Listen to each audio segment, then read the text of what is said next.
ये जो सियासत है सीरीज में आज आपको जानकारी देंगे चौधरी भूपेंद्र सिंह हुड्डा के मुख्यमंत्री बनने की कहानी के बारे में। फरवरी 2005 में हरियाणा में विधानसभा के चुनाव हुए। कंडेला में हुए किसान आंदोलन से लेकर कई तरह के मुद्दों के बीच हुई एक विधानसभा चुनाव में कांग्रेस के पक्ष में एक तरफा माहौल नजर आ रहा था। नतीजों में इसका असर भी दिखा। कांग्रेस ने 42.46% वोट प्राप्त करते हुए 67 सीटों पर जीत दर्ज की थी। 3 बार हरियाणा के मुख्यमंत्री रह चुके भजनलाल की अगुवाई में कांग्रेस ने इस चुनाव में अपना अब तक का श्रेष्ठ प्रदर्शन किया। भाजपा को 10.36% वोट जरूर मिले, पर वो 2 सीटों पर ही जीत दर्ज कर सकी। इनेलो 26.77% मतों के साथ 9 सीटों पर सिमट गई। 10 आजाद विधायक भी चुने गए। सियासी गलियारों में भजनलाल के चौथी बार मुख्यमंत्री बनने की चर्चाएं थी। इसी बीच कांग्रेस हाईकमान की ओर से भूपेंद्र सिंह हुड्डा को मुख्यमंत्री का चेहरा बना दिया गया। हुड्डा ने मुख्यमंत्री के रूप में शपथ ली। खास बात यह है कि 27 फरवरी 2005 को विधानसभा चुनाव के परिणाम आए। उस समय हुड्डा विधायक भी नहीं थे, वे रोहतक से लोकसभा सदस्य थे। कहीं ना कहीं कांग्रेस हाईकमान एक उभरते हुए जाट नेता की तलाश में थी, जो हुड्डा पर आकर खत्म हुई।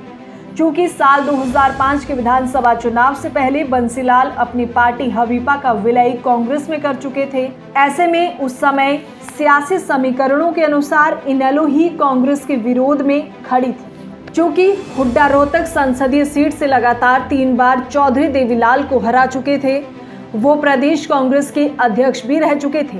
ऐसे में हुड्डा को मुख्यमंत्री बनाया गया। इस बात से भजनलाल बहुत खफा भी हुए, पर चुप रहना ही मुनासिब समझा।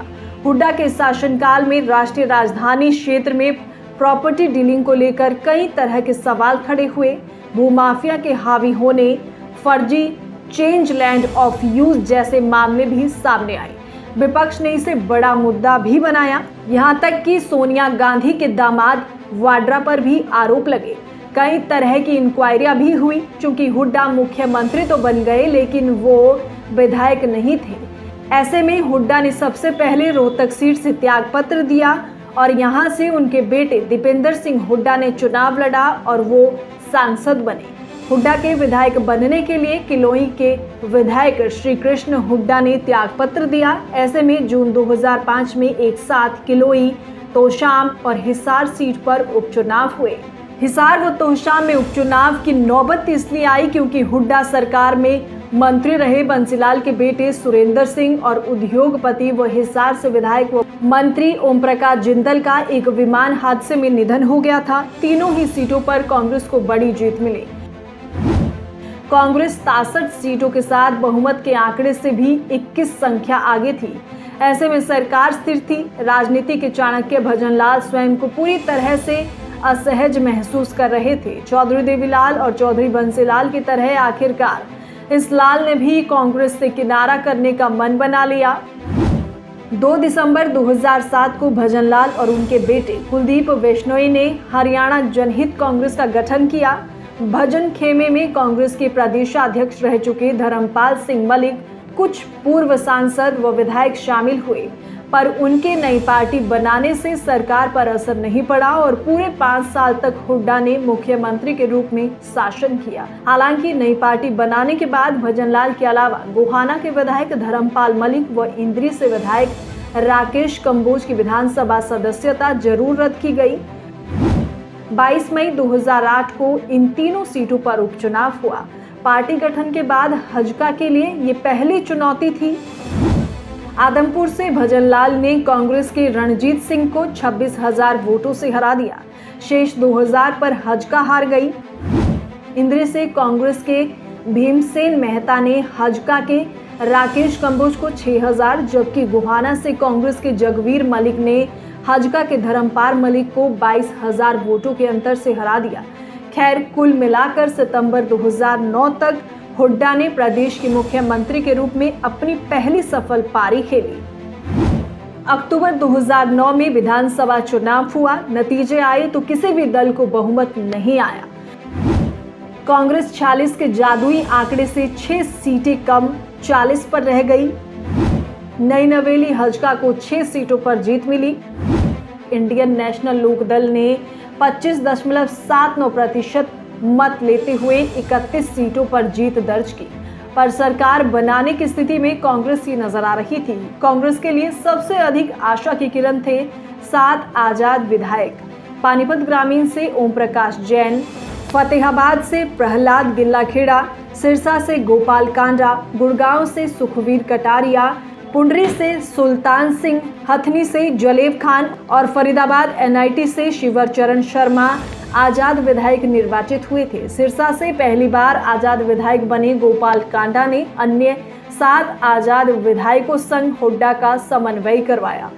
जिस दिन नतीजे घोषित हुए उस दिन सिरसा के एक व्यस्त बाजार में स्थित कांडा गली में गोपाल कांडा को हाईजैक करने की तैयारी हो रही थी।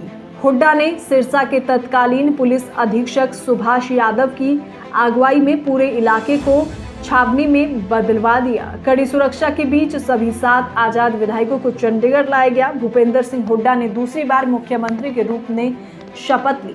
जब भजनलाल 1982 में बहुमत से दूर रह गए थे तो उन्होंने आजाद विधायकों के जरिए सरकार बनाई थी और 5 आजाद विधायकों को मंत्री बनाया। स्थिर सरकार देने और आजाद विधायकों को खुश करने के मकसद से हुड्डा ने मंत्री पद बांटे। OP जैन, गोपाल कांडा, सुखवीर कटारिया और शिवचरण शर्मा को मंत्री बनाया गया। प्रहलाद गिल्लाखेड़ा, जलेब खान और सुल्तान सिंह को संसदीय बनाया। सरकार को बसपा के एकमात्र विधायक अकरम खान ने भी समर्थन दिया। इसकी एवज में खान को हरियाणा विधानसभा का डिप्टी स्पीकर बना दिया गया। सरकार के इस दूसरे कार्यकाल में भी कई उपचुनाव हुए। जनवरी 2010 में इलाहाबाद में हुए उपचुनाव में इनेलो के अभय सिंह चौटाला ने कांग्रेस के भरत सिंह बेनीवाल को पराजित किया। आदमपुर से हजका की रेणुका वैष्णोई को जीत मिली। इलाहाबाद सीट ओम प्रकाश चौटाला के इस्तीफे के चलते रिक्त हुई, जबकि आदमपुर से कुलदीप वैष्णोई के इस्तीफा दिए जाने और रतिया सीट इनेलो के विधायक ज्ञानचंद ओड के निधन के बाद खाली हो गई। इसी तरह से रतिया में हुए उपचुनाव में कांग्रेस के जरनेल सिंह जीते। हिसार संसदीय सीट पर अक्टूबर 2011 में हुए उपचुनाव में हजका के कुलदीप वैष्णोई ने इनेलो के अजय चौटाला को हराया। हिसार में भजनलाल के निधन के चलते उपचुनाव हुआ।